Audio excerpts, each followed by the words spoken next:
dalam ajaran Nabi Musa, makan daging onta itu haram. Lantas di dalam ajarannya Nabi Isa jadi halal. Katanya Nabi Isa membenarkan ajaran-ajaran yang ada di Taurat. Ini kok dari haram ke halal, itu kan kontradiksi. Yang semula haram kok dijadikan halal. Meskipun mereka sudah melihat mukjizat-mukjizat yang ditampakkan oleh Allah. Mereka lihat langsung bagaimana Nabi Isa menghidupkan orang yang mati. Bagaimana Nabi Isa bisa membuat burung dari tanah hidup. Bagaimana mukjizat Nabi Isa menyembuhkan penyakit lepra. Tapi tetap saja mereka begitu ingkar kepada Nabi Isa.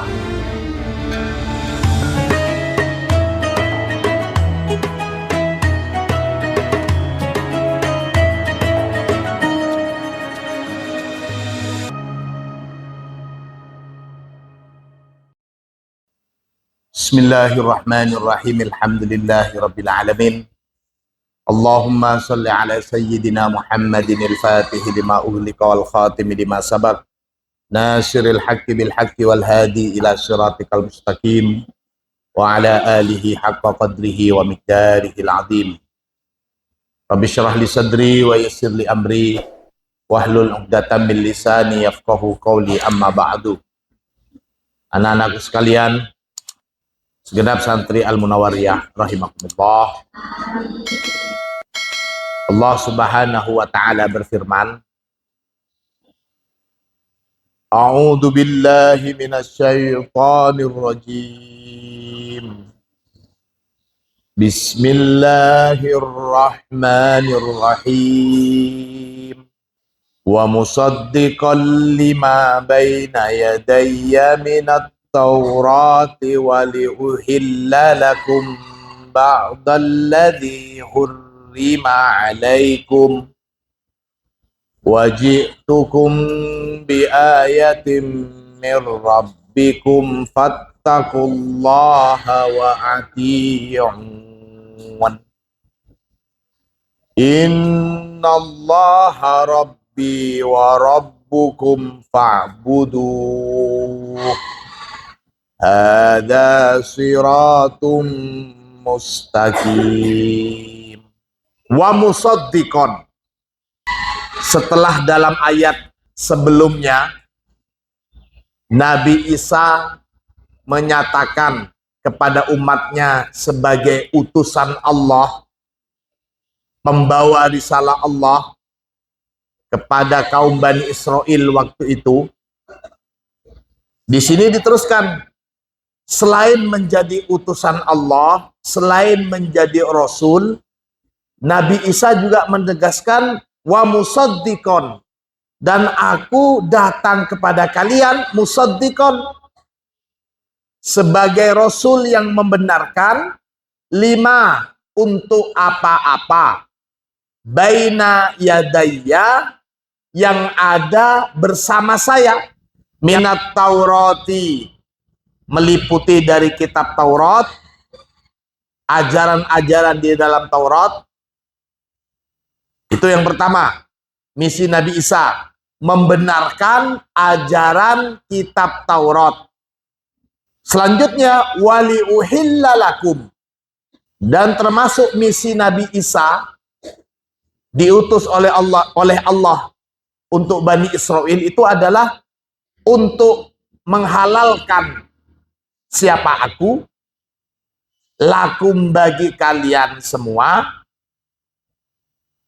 menghalalkan ba'dalladzi hurrima, ba'do kepada sebagian, alladzi yang, hurrima telah diharamkan, apa alladzi, alaikum, atas kalian.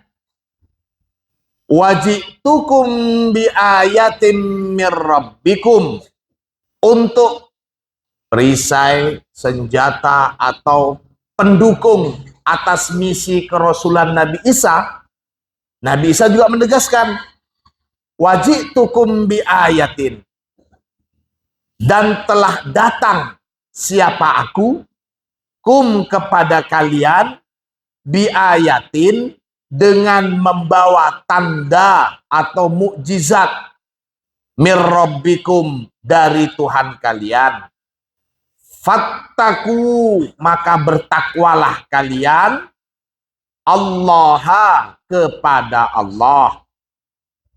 Wa ati'u, dan taatlah siapa kalian nih kepadaku. Kita tahu bahwa Nabi Isa itu dianugerahi banyak mukjizat oleh Allah. Banyak kelebihan-kelebihan yang tentunya tidak dimiliki oleh orang lain di masa itu. Mulai dari bisa bikin burung dari tanah, bisa menyembuhkan orang yang kebutaan mulai lahir, bisa menyembuhkan penyakit yang tidak bisa disembuhkan oleh orang lain pada waktu itu, seperti abros atau lepra. Juga bisa menghidupkan orang mati. Nah, umatnya Nabi Isa itu melihat langsung bagaimana mukjizat Nabi Isa. Jadi tujuannya apa? Fattakullah.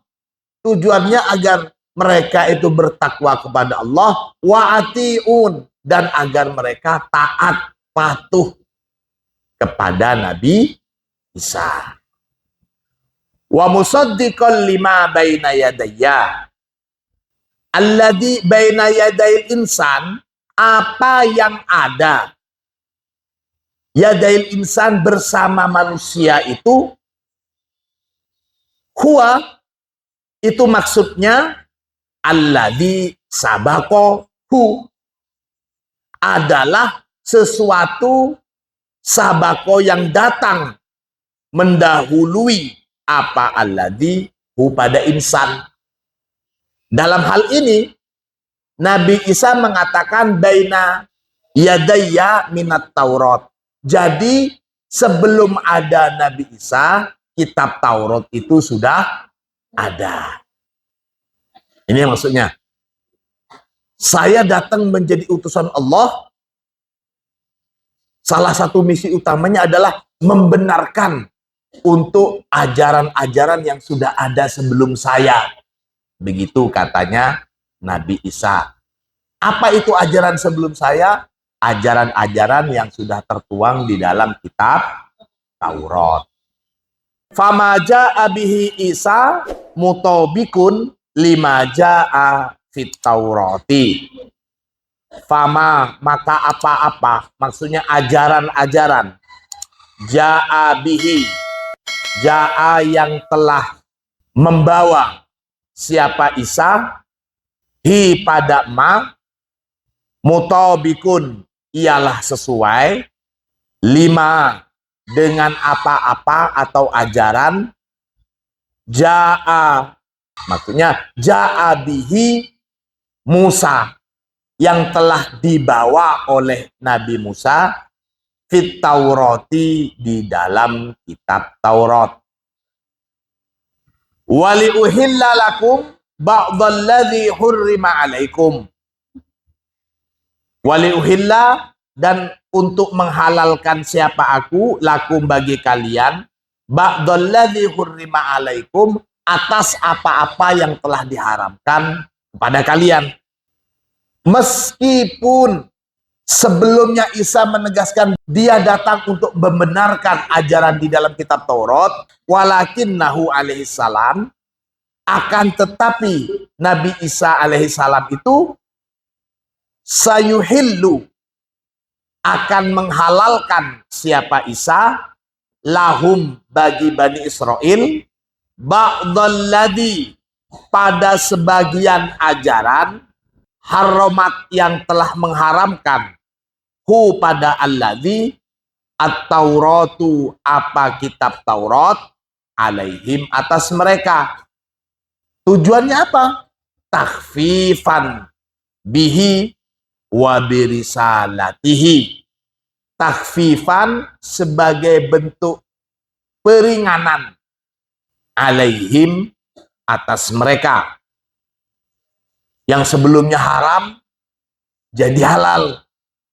Tidak lain sebagai bentuk peringanan. Apa itu sebagian? Bahwa beberapa hal yang sebelumnya haram di dalam ajaran kitab Taurat, kemudian dibolehkan dalam ajaran Injil.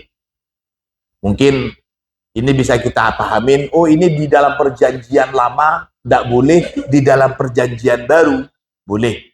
Apa saja itu sebagiannya?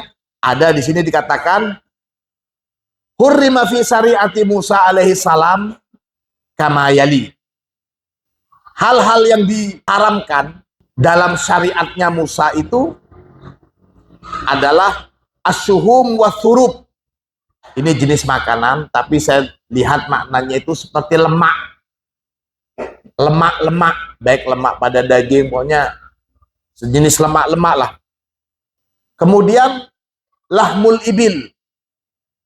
Haram juga bagi pengikutnya Nabi Musa itu untuk memakan daging onta. Gak boleh mereka makan daging onta. Termasuk haram di dalam syariat Nabi Musa adalah al-amal fis sabti, beraktivitas atau bekerja pada hari Sabtu. Itu beberapa hal yang diharamkan di dalam Taurat, dalam ajarannya Nabi Musa. Dan kemudian saat Isa datang, hal-hal tersebut lalu dihalalkan. Wis, boleh. Gitu. Nah, katanya tadi Nabi Isa membenarkan ajaran-ajaran yang ada di Taurat. Ini kok dari haram ke halal itu kan kontradiksi. Membenarkan kok malah merubah. Kok malah yang semula haram kok dijadikan halal. Jadi dalam ajaran Nabi Musa, makan daging onta itu haram. Lantas di dalam ajarannya Nabi Isa jadi halal. Nah yang begini ini apa benar? Musaddiqan lima baina yadai. Tapi kok di sini dari yang haram menjadi halal atau menghalalkan apa yang sudah diharamkan. Bagaimana memahami ini? Ini ada sebagai catatan. Wahada yadullu. Hal yang demikian ini yadullu ala annahu nasikhun lit Taurah. Jadi ini menunjukkan bahwa Nabi Isa itu datang sebagai menghapus nasikh untuk beberapa ajaran yang ada di dalam kitab Taurat. Wala yakhlu biqaunihi musaddiqan lahu. Nah, menasikh sebagai nasikh itu tidak lantas bertentangan dengan keberadaan Nabi Isa sebagai musaddiqon. Meskipun di awal Nabi Isa mengatakan sebagai musaddiq, tapi lantas ayat selanjutnya menghalalkan yang haram, ini dalam konteks nasikh dan mansukh saja. Dan nasikh itu tidak lantas menafikan keberadaan Nabi Isa sebagai pembenar. Kama la yakhlu naskhul Qur'an ba'dahu li ba'din bisihhatihi. Sebagaimana ada beberapa ayat di dalam Al-Quran itu yang ini menasakh yang ini. Ayat ini menghapus ajaran ayat yang ini. Nah, itu di Al-Quran juga berlaku seperti itu. Fa innan naskha fil haqiqah bayanun lintihail amal bidzalika. Karena sebenarnya masalah nasakh mansukh itu tidak lain hanya menjelaskan tentang habisnya waktu untuk menjalankan ajaran tersebut. Di Al-Quran banyak sekali itu hal-hal yang memerintahkan untuk perang. Nah, kemudian banyak juga ayat-ayat yang menjelaskan tentang perdamaian. Maka konteks perang itu sudah tidak bisa lagi dipakai dalam konteks damai seperti saat ini. Maka ada istilah nasikhun wa mansukh. Begitu. Wajitukum bi ayatin mir rabbikum fattaqullaha wa atiun. Wa ragma hadat takfif, dan meskipun dengan adanya keringanan ini, bil idhofati lil ayat allati atabiha, ditambah lagi dengan tanda-tanda atau mukjizat yang dibawa oleh Nabi Isa, kafaru bihi, kafaru ingkar siapa mereka, umat Nabi Isa, bihi pada Isa, wa birisalatihi, dan kepada ajaran Nabi Isa. Meskipun mereka sudah melihat mukjizat-mukjizat yang ditampakkan oleh Allah, mereka lihat langsung bagaimana Nabi Isa menghidupkan orang yang mati. Mereka melihat langsung bagaimana Nabi Isa bisa membuat burung dari tanah hidup. Mereka melihat langsung bagaimana mukjizat Nabi Isa menyembuhkan penyakit lepra. Tapi tetap saja mereka begitu ingkar kepada Nabi Isa. Meskipun diberikan keringanan-keringanan dalam ajaran Nabi Isa, tetap saja. Ini maksudnya.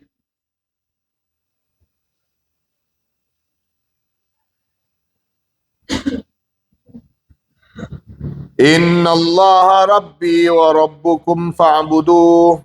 Ada siratum mustaqim.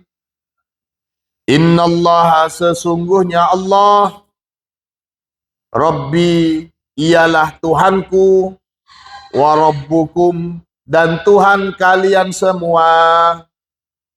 Fa'buduh, maka sembahlah oleh kalian pada Allah.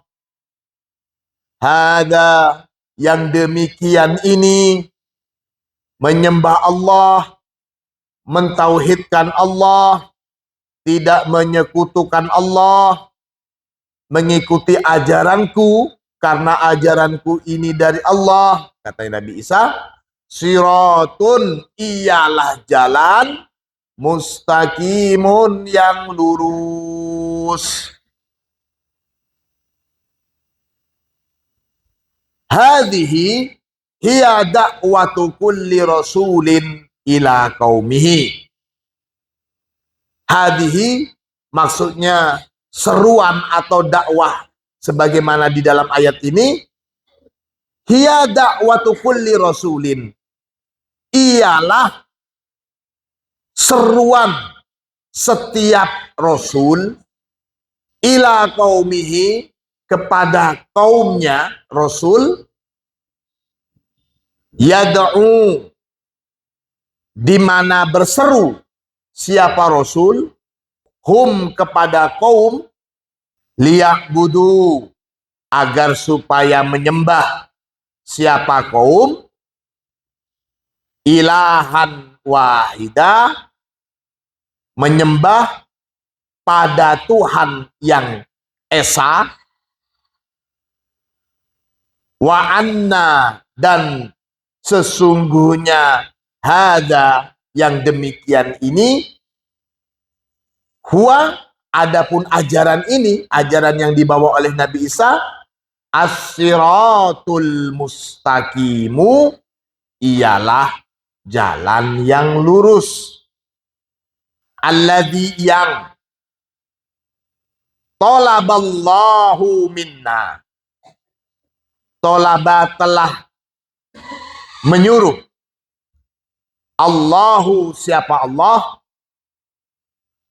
minna, dari kita, menyuruh apa? An-nad'wa, agar supaya berdoa siapa kita, bihi, kepada Allah, fi kulli sholatin, di dalam setiap sholat. Jadi berdoa sebagaimana yang ditegaskan oleh Nabi Isa, bisa menuju ke jalan yang lurus, siratul mustaqim. Biqaulina fil Fatihati, dengan doa kita fil Fatihati di dalam surat Al-Fatihah, ihdinas siratal mustaqim. Nah ini, sehari kita bisa berapa kali mengucapkan kalimat ihdinas siratal mustaqim.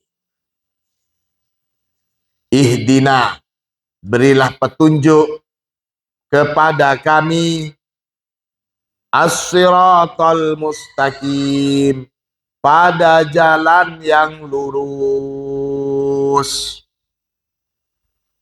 Anak-anakku sekalian rahimakumullah, itulah beberapa gambaran dakwah Nabi Isa kepada kaumnya. Meskipun diperlihatkan tanda-tanda kebesaran Allah melalui Nabi Isa, tetap saja mereka ingkar.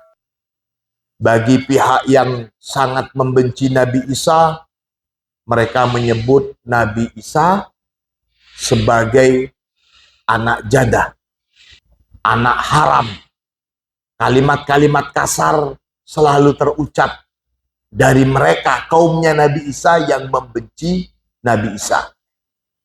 Namun dari sebagian pihak yang menjadi pengikut Nabi Isa, yang melihat langsung kelebihan-kelebihan Nabi Isa, mereka menghormati Nabi Isa, memuliakan Nabi Isa di luar kadar kepantasan kemuliaan yang boleh diterimakan oleh manusia.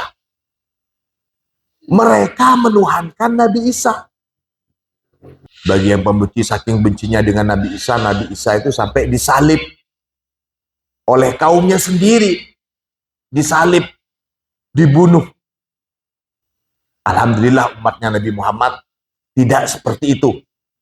Maka Rasulullah tegaskan, ana haddukum minal anbiya wa antum haddi minal umam. Jadi Rasulullah mengatakan, aku ini adalah nabi keberuntungan buat kalian, dan kalian juga umat keberuntungan buatku. Kalau nabi-nabi di zaman Bani Israel, banyak nabi-nabi mereka yang dibunuh. Salah satu perbedaan yang kentara dalam keimanan umat Islam dengan umat Nasrani adalah umat Islam itu meyakini Nabi Isa itu adalah utusan Allah dan Nabi Isa tidak dibunuh. Artinya tidak sempat dibunuh. Sementara mereka, umat Nasrani, mereka meyakini, keimanan mereka itu meyakini bahwa Nabi Isa itu sudah dibunuh dan bangkit lagi. Setelah bangkit, akhirnya masyarakat, sebagian sahabat Nabi Isa melihat mukjizat kebangkitannya itu lagi dan menjadi pengikut-pengikut setianya. Diistilahkan di dalam Al-Quran itu Hawariyun. Kita memuliakan Nabi Isa, tapi tidak sampai menuhankan Nabi Isa. Mereka, umat Nasrani itu, salah satu poin keimanannya adalah Nabi Isa sudah mati, kemudian dibangkitkan lagi. Dan Nabi Isa itu adalah termasuk anak Tuhan atau Tuhan mereka. Ini terus. Jadi ada dua gelombang umatnya Nabi Isa itu. Ada pembenci, ada yang pencinta dengan kecintaan yang sudah di luar batas kewajaran kecintaan sesama makhluk. Sampai menuhankan. Ini juga termasuk kufur. Termasuk kafir. Maka pada ayat selanjutnya, falamma ahassa Isa minhumul kufra qala man ansari ilallah qala al-hawariyuna nahnu ansarullahi amanna billahi washhad bi anna muslimun. Falamma, dan ketika atau tatkala, ahassa wis kroso, merasa siapa Isa minhum dari mereka, kaumnya, merasakan apa? Al-kufro, pada kekufuran. Qala, berkata siapa Isa? Man ansari ilallah. Man, siapakah yang mau jadi ansori, penolong-penolong saya, ilallahi, menuju Allah. Qala al-hawariyun, qala menjawab al-hawariyun. Siapa hawariyun? Atau sahabat-sahabat setia. Sahabat-sahabat setia. Nahnu ansarullah. Kami siap menjadi penolong-penolong Allah. Maksudnya penolong-penolong Nabi Isa menuju Allah. Amanna, telah beriman siapa kami, billahi, kepada Allah. Washhad, dan saksikanlah, bi anna, bahwa sesungguhnya kami muslimuna, ialah orang-orang yang berserah diri. Jadi ditegaskan bagaimana Nabi Isa memiliki teman-teman dekat, istilahnya pengikut setia.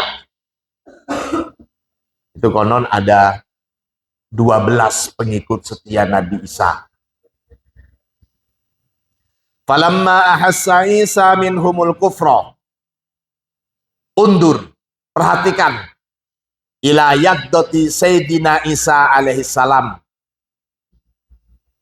Perhatikan pada bangkitnya. Kita jangan memaknai yaqdah di sini sebagaimana keimanan mereka bangkit dari kubur. Undur ila yaqdati Sayyidina Isa. Id mujarrada annahu ahasal kufr minhum. Cuman merasa saja siapa Isa al-kufro, pada kekafiran, minhum, dari umat mereka. Indama a'lana manhajal haqqi, ketika a'lana mengumumkan, mengabarkan siapa Isa manhajal haqqi, pada jalan Tuhan. Qala, sebagaimana diabadikan di dalam Al-Quran, Nabi Isa mengatakan begini. Qala man ansori ilallah. Siapa yang mau jadi penolong-penolong saya menuju Allah?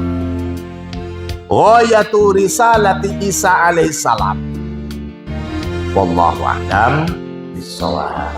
Mudah-mudahan ilmu kita bermanfaat. Al-Fatihah.